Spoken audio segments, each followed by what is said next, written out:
오늘 우리 함께 보실 말씀은 여호수아 3장 7절부터 13절까지의 말씀 함께 보도록 하겠습니다.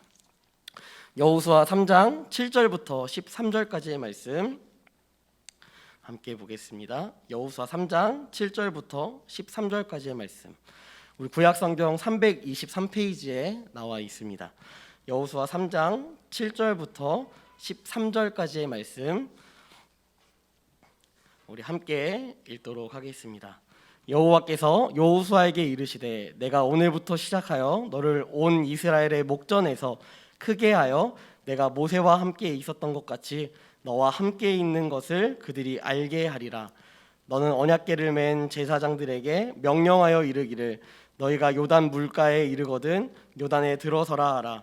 여호수아가 이스라엘 자손에게 이르되 이리 와서 너희의 하나님 여호와의 말씀을 들으라 하고 또 말하되 살아계신 하나님이 너희 가운데 계시사 가나안 족속과 헷 족속과 히위 족속과 브리스 족속과 기르가스 족속과 아모리 족속과 여부스 족속을 너희 앞에서 반드시 쫓아내실 줄을 이것으로써 너희가 알리라.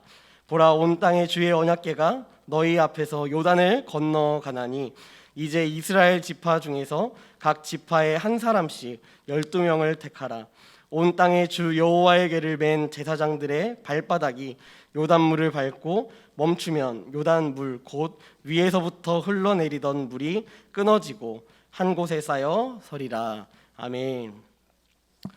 네.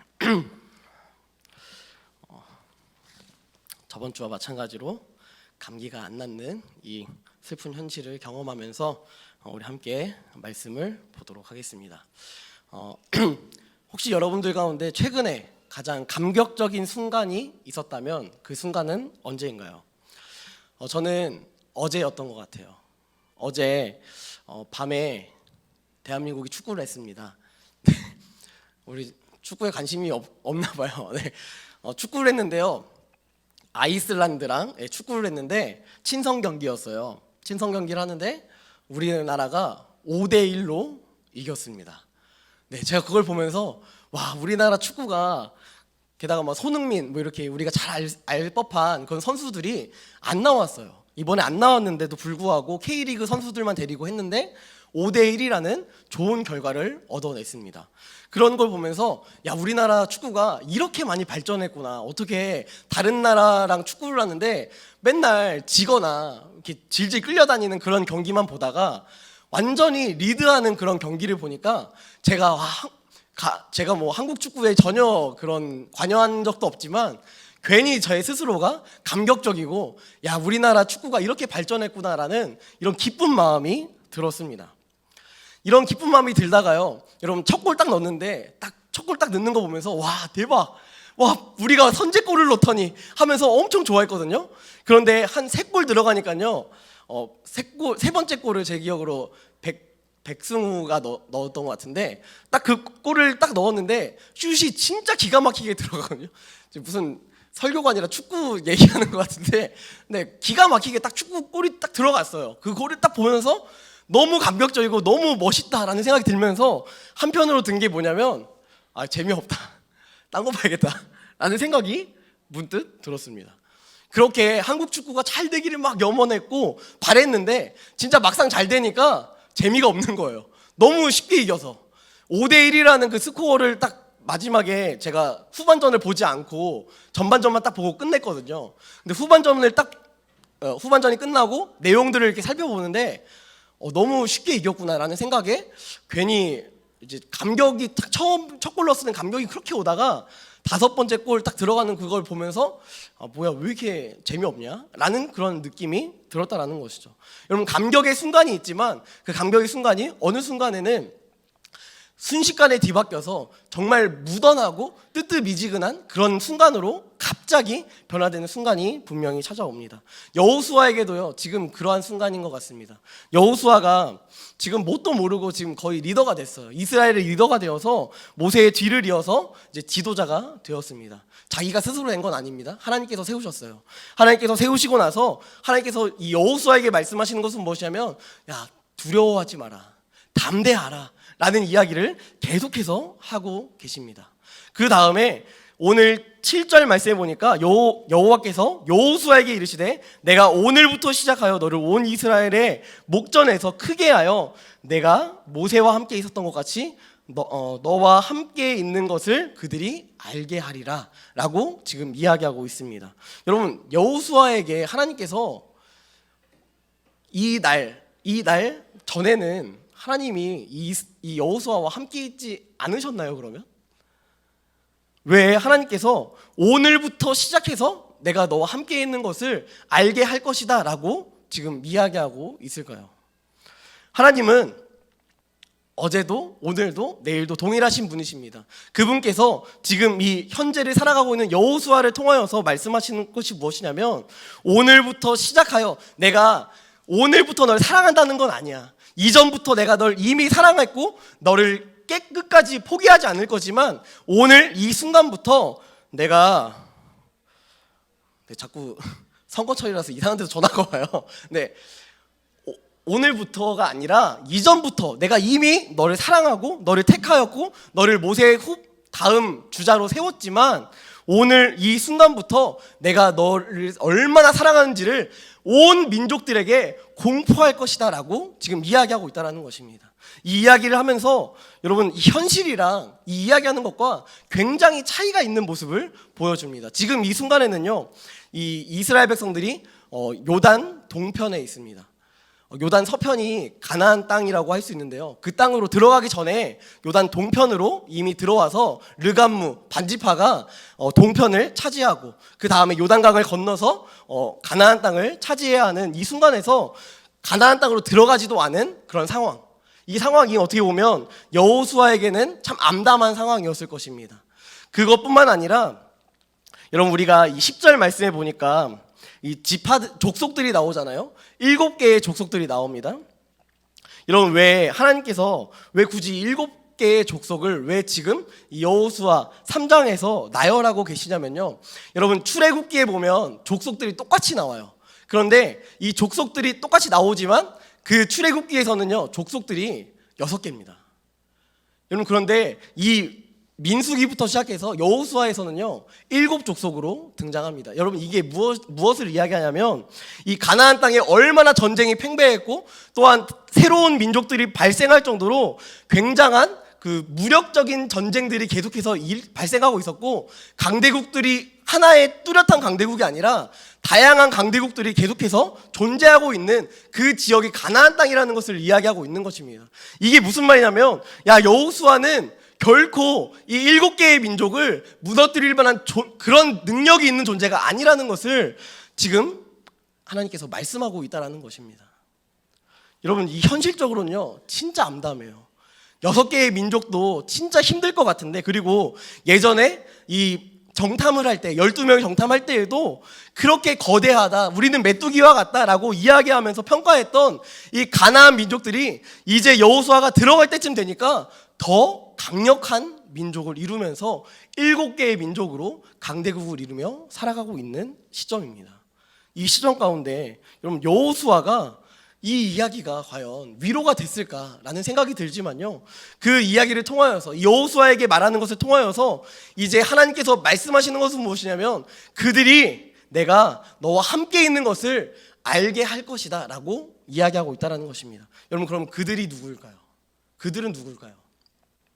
그들은, 저는 오늘 말씀을 통하여서 두 대상을 생각해 볼 수 있는 것 같습니다. 첫 번째는 방금 이야기했던 것처럼 7족속, 가나안 땅에 거주하고 있는 7개의 족속일 것입니다. 여러분, 이방 민족도요, 이스라엘 민족들이 지금 계속해서 40년의 광야의 생활을 하고 있다는 것을 잘 알고 있었습니다. 누구보다 잘 알고 있었고요, 가나안 땅에 살고 있는 사람들도 쟤네가 이 땅을 원래 받아야 되는 약속의 사람이래 라는 것에 대하여서 이미 수많은 그 소문을 통하여서 듣게 되었을 것입니다. 그리고 가나안 땅으로 넘어오는 그 모든 과정 속에서 이 이스라엘 백성들이 참 무기도 없는 오합질조과 같은 그런 군대임에도 불구하고 전쟁에서 승리하는 장면을 보면서 정말 경이로운 그러한 모습을 보았을 것입니다. 여러분, 하지만 그들이 본 것은 한 가지 달랐는데요, 그것은 무엇이냐면, 이 많은 이방 민족들이 바라본 것은 하나님이 아니라 모세였다라는 것입니다. 이들은 모세의 리더십, 모세의 그 능력, 이것이 있기 때문에 결국 이 이방 민족들을 이스라엘 백성들이 물리칠 수 있었다라고 생각하고 있었다라는 것이죠. 그러니까 결국 이 2세대가 되고 이 모세가 죽은 이후에 이 가나안 땅 백성들 안에서는 이러한 생각이 들었을 거예요. 야, 다행이다. 야, 모세가 리더였을 때 우리 쳐들어왔으면 우리 진짜 큰일 날 뻔했는데, 야, 여호수아가 두 번째 리더가 돼가지고, 야, 그나마 좀 다행이다. 이 정도 됐으면 우리가 좀 전투적으로 비벼볼 수 있지 않을까? 조금 싸워볼 수 있지 않을까? 혹은 우리가 이 이스라엘 백성들이 침범한다 해도 우리가 당연하게 이길 수 있지 않을까? 라는 생각을 갖고 있었다라는 것입니다. 이들의 초점은요, 단순하게 모세에게만 있었어요. 모세가 뭐 10가지의 재앙으로 애굽에게 베풀었다며 이런 이야기를 들었고요. 홍해를 갈랐다라는 것에 있어서 여러분 하나님이라는 이야기가 들렸을까요? 결코 들리지 않았을 것입니다. 야, 모세가 지팡이 내리니까 홍해가 갈라지대. 야, 어이구. 야, 대박이다 라는 그러한 이야기를 했겠지, 야, 쟤네 믿는 하나님 대단하다 라는 생각을 결코 하지 않았을 것입니다. 왜냐하면 이들에게 있어서 신은요, 하나의 신이 아니기 때문이에요. 저번 주에도 제가 얘기했지만 이스라엘 백성들에게 유일한 지식과 지혜가 무엇이냐, 유일하신 하나님이라는 것을 이스라엘 백성들은 알고 있었지만, 여러분 이방 민족들은요, 뭐 내가 알고 있는 신 중에 하나가 뭐 하나님인가 보다 라는 생각을 갖고 있었지, 또한 자신에게 있어서 복을 주는 그러한 다양한 잡신들, 내가 인간이 만든 신들, 그 신들이랑 비슷한 신을 믿고 있겠지라는 그런 가치관을 가지고 있는 이방 민족들에게 하나님, 스스로 있는 자, 여호와, 이런 존재는 결코 인식되지 않고요. 여러분 이방 민족들에게 있어서 인식되는 건 무엇이냐면, 야, 모세가 그렇게 전쟁을 잘하대? 모세가 진짜 이스라엘 민족들이 무기도 하나 없는데 막대기 같은 거 들고 막 전쟁하면서 진짜 그 시대 가운데 참 발전된 문화권 안에서 무기를 들고 있는 사람들이랑 싸워도 막 이기더라? 야, 모세 대단해.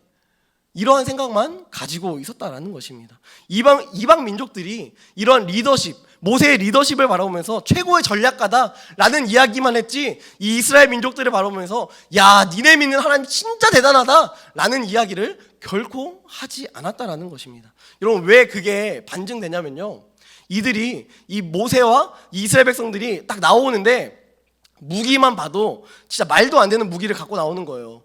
이제 곡괭이 들고 나오고 전쟁을 하는데 그 큰 칼이나 뭐 창이나 뭐 이런 걸 가지고 나와야 되는데, 자기가 갖고 있는 곡괭이라든지 뭐 농업할 때 쓰는 뭐 그런 용도들의 무기들을 가지고, 말도 안 되는 무기들 가지고 나오니까 야, 쟤네 뭐 얼마나 세겠어? 라는 생각으로 계속 전투를 하지만 그 이스라엘 백성들을 결코 이기지 못하는 그런 모습을 보여주고 있다는 것입니다. 그들이 왜 전투를 했겠어요? 그들이 가지고 있는 무기가 정말 형편없다는 것을 알고 있었기 때문에 그들은 전투했습니다. 하지만 여러분, 그들은 알지 못하는 것을 이스라엘 백성들은 가지고 있었습니다. 그것이 무엇이냐면 유일하신 하나님, 그 하나님을 계속해서 붙들고 살아갔던 것처럼 여호수아에게도 하나님께서 말씀하시는 것이 무엇이냐면, 내가 너와 함께 할게, 이것을 분명하게 너한테만 말하는 것이 아니라 이방 민족들, 강대국이라고 하는 그 7개의 민족들 뿐만 아니라 열방과 민족과 모든 그 족속들 가운데 내가 너희 나라가 얼마나 대단한지를 보여줄게 라는 것을 이야기하고 있다는 것입니다. 여러분, 이것을 통하여서 여러분, 이 여호수아가요, 어떻게 보면 모세보다 더 뛰어난 능력을 갖추었음을 저는 볼 수 있습니다. 여러분, 이 여호수아가 처음 전투에 딱 가나안 땅에 들어가서 전투할 때 여러분 뭘로 싸웠죠? 칼과 창과 뭐 단창 이런 것이 아니었습니다. 여러분, 여호수아가 첫 번째로 전투했던 여리고성은 그저 돌았습니다.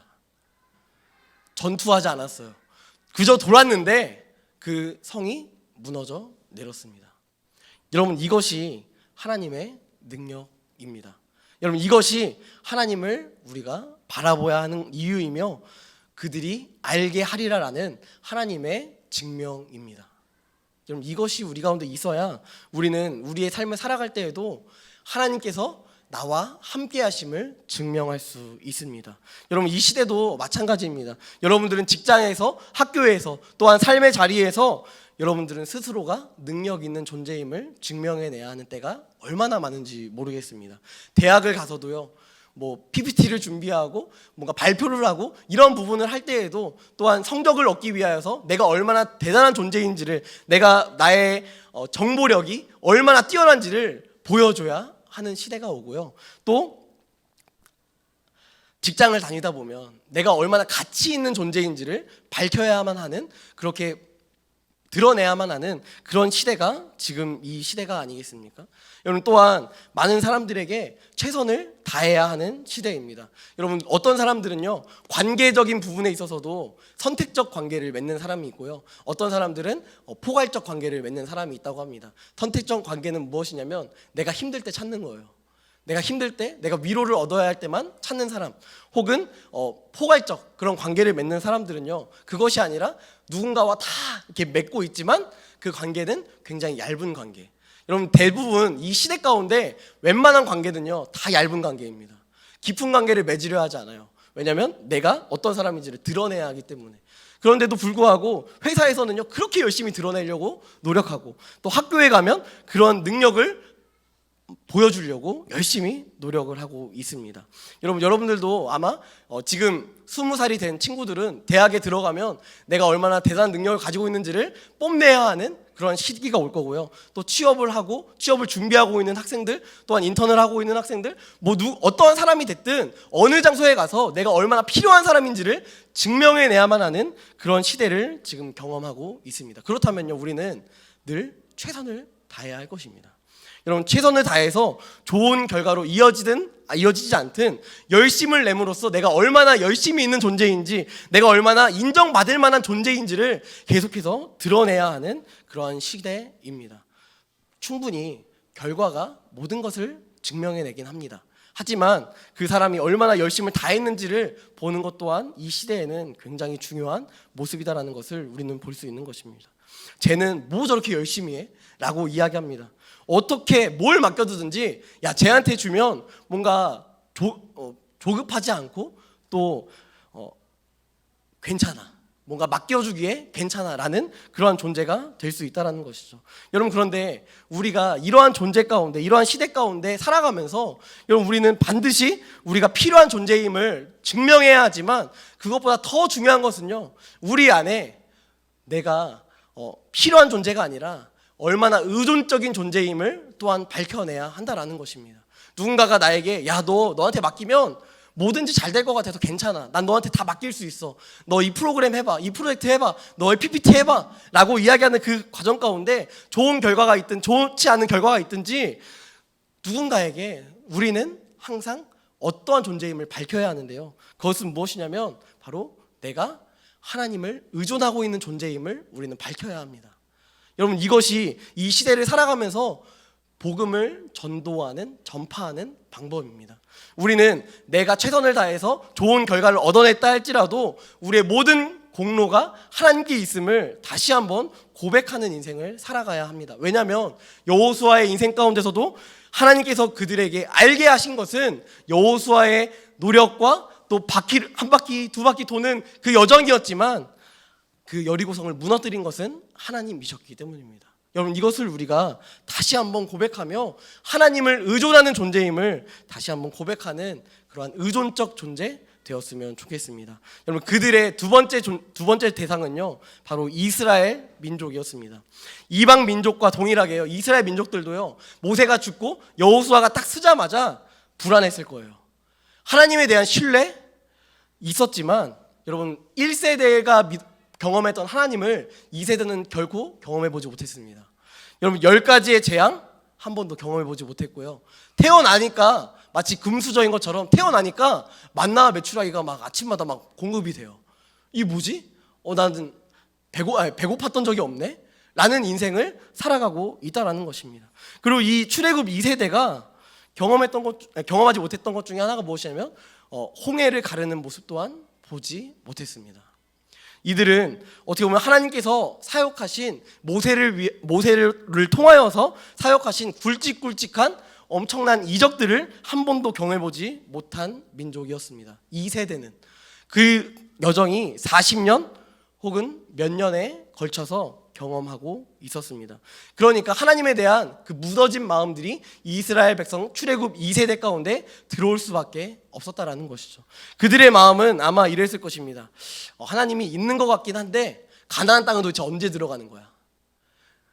아니 도대체 가나안 땅은 도대체 우리한테 뭐 맡겨주셨다는데 도대체 언제쯤 들어갈 수 있는 거야? 라는 이러한 의문점이 들었고 궁금증이 계속해서 들기 시작했을 것입니다.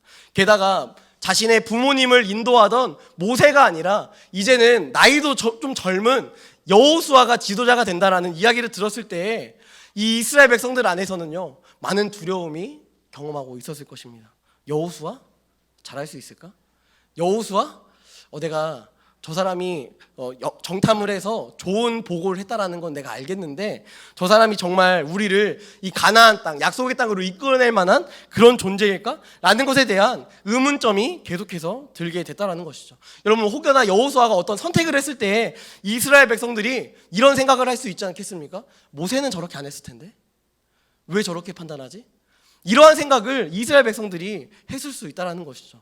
또한 이 이전 지도자의 그림자가 너무도 커서 여호수아가 계속해서 뭔가 이야기하고 리더십을 발휘하려고 할 때 여러분 남자만 60만 명, 여자와 아이들을 합치면요 200만 명 정도가 되는 이 이스라엘 백성들이 마치 이 현대 사회를 살아가면서 따가운 눈초리를 여러분 경험해 보신 적이 있나요? 그 따가운 눈초리를 200만 명이 같이 보내면서 여호수아 그 최선이야? 이렇게 이야기하는 그런 시대를 살아가고 있다면 여러분 얼마나 불안하고 또 여호수아도 불안하지만 이스라엘 백성들 출애굽 2세대 또한 굉장히 불안한 가나안 땅에 들어가지 못하여서 불안한 것도 있겠지만 새로운 지도자가 못 믿어서 얻게 되는 그 불안함이 이들 가운데 분명히 자리 잡을 수 있었다라는 것입니다. 이런 이스라엘 백성들에게 하나님은 알려야 했던 게 있었어요. 모세? 대단한 지도자인 거 맞지. 하지만 모세도 아무것도 아니야. 모세도 그저 막대기에 불과한 존재야 라는 것을 이 하나님께서 이 여호수아를 세우시면서 이스라엘 백성들에게 지금 이야기하고 있다라는 것입니다. 모세가 광야에서 너희들을 먹인 것 같니? 아니, 내가 너희를 먹인 거야. 너희가 이 홍해에서 불만을 터뜨리면서 아니 그냥 애굽에서 죽게 냅두지 왜 나를 이 광야에서 혹은 홍해에서 나를 죽게 하느냐라고 이야기할 때에도 그 물을 가른 것 모세가 한 것 같니? 내가 한 거야. 이것을 주님께서 말씀하고 싶으신 것입니다. 그래서 보여주는 장면이 무엇이냐면요 요단에 물을 건너게 하시는 것입니다. 야 모세만 할 수 있는 것 같아? 여호수아도 할 수 있는데 그 둘의 공통점은 내가 그들과 함께 하고 있는 거야. 이것을 하나님께서 말씀하시기 위하여서 여호수아에게 요단을 건너게 하십니다. 또한 이 말씀 가운데 여러분 12절 말씀해 보니까 이제 이스라엘 지파 중에서 각 지파에 한 사람씩 12명을 택하라. 여러분 이게 어디서 본 것 같지 않습니까? 가데스 바네아에서 정탐꾼을 보낼 때 지파별 한 명씩을 뽑는 모습과 똑같은 모습입니다. 여러분 이러한 모습처럼 하나님은 지금 이 이스라엘 백성들에게도 알게 하고 싶으신 것입니다. 야 내가 모세에게만 한정적인 존재가 아니야. 나는 여호수아에게도 함께 있는 존재이고 또한 너희 민족 이스라엘 백성들과 함께하는 존재야 라는 것을 하나님께서 우리에게 말씀하고 싶으시다라는 것입니다. 모세의 리더십이 그립니? 모세의 리더십을 찾고 있니? 여호수아가 모세와 똑같은 사람이길 바라니? 아니 그게 아니라 모세든 여호수아든 그게 중요한 것이 아니라 하나님이 함께한다. 나 여호와가 그와 함께한다. 리더십이 아니라 내가 그와 함께하고 있다라는 것을 기억해라. 임마누엘을 기억하는 것이 이스라엘 백성들에게 있어서 가장 귀한 가치임을 지금 하나님께서 보여주고 있다라는 것입니다. 여러분 우리는 이 시대를 살아가면서도 능력 있는 사람들을 추구합니다. 또 리더십 있는 사람을 찾고 그 리더십이 얼마나 뛰어난지 얼마나 그 가치가 대단한지를 생각하게 됩니다. 마치 여호수아나 모세처럼 뛰어난 리더십을 가진 사람이 이 나라의 대통령이 되기를 또 갈망할 수도 있습니다. 저도 그런 존재가 우리나라의 대통령이 되기를 갈망하기도 합니다. 네. 하지만요, 여러분, 그것보다 중요한 것은 무엇이냐면, 이제 3월이면 선거가 있잖아요. 우리 다 선거권을 가지고 있는 우리 청년들이고 또 전데요. 여러분 안에 가장 기억해야 할 것은 그 사람이 능력이 있느냐 없느냐, 그 사람이 리더십이 있느냐 없느냐, 이것도 중요하겠지만, 여러분, 우리가 이 나라를 이끌어갈 지도자를 뽑을 때 우리가 더 심사숙고해야 하는 것은 그 안에 하나님이 함께 하시느냐 아니냐. 여러분, 이것을 우리는 더 바라보아야 한다라는 것입니다. 어떤 사람은 능력이 뛰어나기 때문에 이 사람을 뽑아야 돼, 어떤 사람은 능력이 없으니까 이 사람을 뽑으면 안 돼, 이러한 개념이 아니라 하나님이 그와 함께 하시는지를 먼저 바라보는 것이 우리에게 있어서 더 맞는 가치이고 맞는 가치관이다라는 것이죠. 여러분, 이 나라를 사랑하시는 하나님께서 여러분 불과 1900년대 초반에 선교사님들을 통하여서 100년도 안 된, 100년 조금 지난 그러한 복음을 알게 된 이 나라 가운데 하나님께서 더 원하시는 지도자, 리더십은 다른 리더십이 아니라 하나님을 품은 리더십, 하나님을 아는 리더십, 하나님을 믿는 리더십, 그리고 하나님께서 원하시는 뜻이 무엇인지를 분별하기 위하여서 무릎 꿇는 리더십이 우리에게 필요할 것입니다. 여러분, 링컨을 잘 아시죠? 링컨은 전쟁 중에서도 백악관에서 계속해서 기도하며 하나님의 응답이 없이는 결코 내가 일어서지 않겠다, 문을 열지 않겠다라고 이야기하며 기도하는 존재였습니다. 그 링컨이 지금도 회자되며 우리는 이 링컨이 그냥 신앙적으로 대단한 사람이다 라고만 이야기하지 않지 않습니까? 그 사람이 굉장히 좋은 지도자였다라고까지도 우리는 이야기하고 있습니다. 여러분, 그 모든 능력이 링컨에게 있었을까요? 아니요, 저는 하나님께 있었다라고 믿고 싶습니다. 또한 우리 2022년도 새로운 나라의 대통령을 뽑는 그 과정 속에서도요, 우리는 하나님께 붙잡혀 있는 존재가 누구인지를 우리는 다시 한번 바라보아야 한다라는 것입니다. 왜냐하면 그 사람은요, 결코 주체가 되는 것이 아니라 그 사람은 막대기에 불과하고 그 막대기를 사용하시는 분은 하나님이시기 때문입니다. 그분은 우리가 더욱더 의지하며 하나님을 더욱더 신뢰하며 이 땅 가운데, 이 나라 가운데, 또한 우리 한 사람 한 사람의 심령 가운데 누가 통치하는지를 다시 한번 바라보는 귀한 시간이 되었으면 좋겠습니다. 그래야 해서 우리 아모스 8장 11절 말씀에 이러한 말씀이 있습니다. 주 여호와의 말씀이니라. 보라, 날이 이를지라 내가 기근을 땅에 보내리니 양식이 없어 주림이 아니며 물이 없어 가람이 아니오. 밥이 없거나 물이 없어서 우리가 멸망하는 것이 아니라 여호와의 말씀을 듣지 못한 기갈이라. 말씀을 듣지 못하니까 우리가 멸망할 수밖에 없는 것입니다. 여러분, 호세아 6장 3절 말씀에 이렇게 있습니다. 그러므로 우리가 여호와를 알자, 힘써 여호와를 알자. 그의 나타나심은 새벽빛같이 어김없나니 비와 같이 땅을 적시는 늦은 비와 같이 우리에게 임하시리라 하니라. 여러분, 우리가 더 바라보아야 할 것, 하나님을 더욱더 바라보아야 합니다. 여러분, 양식이 없어서 죽는 게 아니에요. 여러분, 물이 없어서 갈증으로 인해서 죽는 게 아니라 하나님의 말씀이 없기 때문에 우리가 죽는 것입니다. 우리는 말씀으로 살아가야 합니다. 말씀으로 살아갈 때에 우리는 정말 살아낼 수 있습니다. 여러분, 이것을 늘 간직하며 2022년도 우리가 가지고 있는 소망이 있을 것입니다. 기대가 있을 것입니다.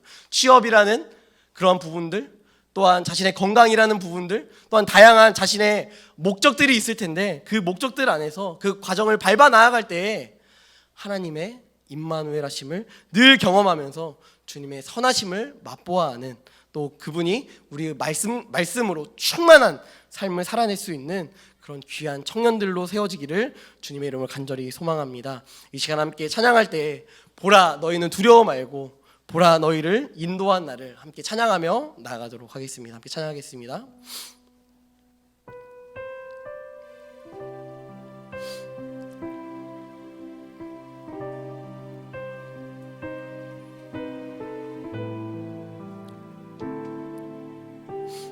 보라 너희는 두려워 말고 보라 너희는 두려워 말고 보라 너희를 인도한 나를 보라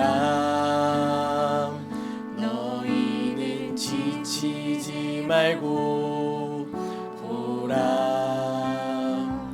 너희를 구원한 나를 너희를 누리던 적은 어디 있느냐. 너희를 억누르던 원수는 어디 있느냐. 보라 하나님 구원을, 보라 하나님 능력을 너희를 위해서 싸우시는 주의 손을 보라. 보라 하나님 구원을, 보라 하나님 능력을 너희를 위해서 싸우시는 주의 손을 보라. 이 시간 함께 기도하며 나아가기 원합니다. 함께 기도할 때 하나님께 간절히 기도했으면 좋겠습니다.